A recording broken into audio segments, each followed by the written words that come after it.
Hotel ஸ்டைலில் ஒரு வெங்காய சட்னி எப்படி செய்யலான்னு பார்க்கலாங்க. இது சிவப்பு சட்னினும் சொல்லுவாங்க. இட்லிக்கு நாங்கள் நைட் டின்னருக்கு இதை எடுத்துக்கிட்டோம். ஒரு கடாயில் 2 ஸ்பூன் எண்ணெய் விட்டுக்கிட்டேங்க. உளுத்தம்பருப்பு 3 ஸ்பூன் எடுத்துக்கிட்டேன். வரமிளகாய் 4-5 எடுத்துக்கிட்டேங்க. வெங்காயம் 2, தக்காளி 2 கட் பண்ணி வச்சுக்கிட்டேன் நீல வாக்கில்.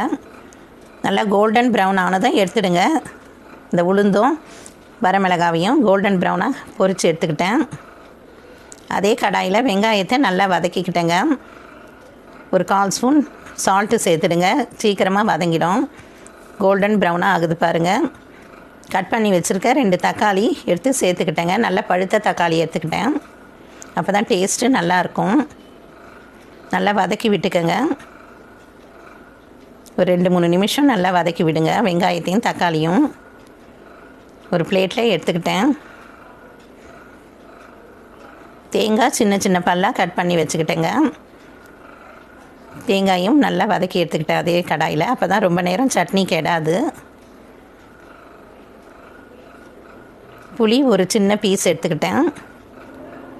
எல்லாத்தையும் ஆற வச்சு மிக்ஸி பவுலில் போட்டுக்கிட்டேங்க. சால்ட்டு 1/4 ஸ்பூன் தான் சேர்த்தோம். அதனால் மீதி 3/4 ஸ்பூன் சேர்த்துக்கிட்டேங்க. நல்லா சட்னியை இதை மாதிரி மைய அரைச்சிடுங்க. தாளிக்கிற கரண்டியில் 1/2 ஸ்பூன் எண்ணெய் விட்டுக்கிட்டேங்க. எண்ணெய் நல்லா காஞ்சதும் கடுகு உளுத்தம்பருப்பு சேர்த்துக்கிட்டேன். நல்லா கடுகு உளுத்தம்பருப்பு வெடிக்குது பாருங்கள். கருவேப்பிலை சின்ன பீஸாக கட் பண்ணி சேர்த்துக்கிட்டேங்க. வாசனையாக இருக்கும். சட்னியில் கலந்துக்கிட்டேங்க. ரொம்ப டேஸ்ட்டாக இருக்கும் இந்த சட்னி, இந்த வெங்காய சட்னி. இட்லி தோசைக்கெலாம் எடுத்துக்கலாம். நான் நைட் டின்னருக்கு இட்லிக்கு இந்த சட்னி எடுத்துக்கிட்டேங்க. சாஃப்டான இட்லி பஞ்சு மாதிரி இருக்குது பாருங்கள். இந்த சட்னியும் சேர்த்து சாப்பிட்டா ரொம்ப சூப்பராக இருக்கும். நீங்களும் ட்ரை பண்ணி பாருங்கள் இந்த சட்னியை. தேங்க்யூ.